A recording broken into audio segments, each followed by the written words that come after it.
Hi friend, তোমরা কেমন আছো, কি করছো আমাদেরকে কমেন্ট করো। আজকে একটা তোমাদের নতুন রেসিপি দেখাবো, তোমরা দেখে থাকো। তো প্রথম আমরা তো চিংড়ি মাছের মালাইকারি এটা খেয়ে থাকি। তো আজকে আমি চিংড়ি মাছের পাতলা ঝোল করে দেখাবো। প্রথমে চিংড়ি মাছটাকে ধুয়ে নিয়ে নুন হলুদ মাখিয়ে তো কড়াই দিয়ে দিব, তেল গরম করে চিংড়ি মাছগুলোকে দিয়ে হালকা করে এপিট ওপিট ভেজে নেব। তারপরে কড়াই আবার একটু সামান্য তেল দিয়ে আদা রসুন পেঁয়াজ টমেটো সব পেস্ট করে নিব। তো সব পেস্টগুলো একটা একটা করে দিয়ে দেবো।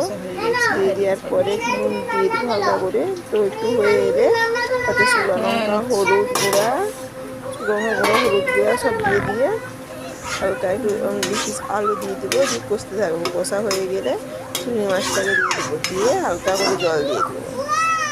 তো বলো কেমন হয়েছে বন্ধুরা। বাই।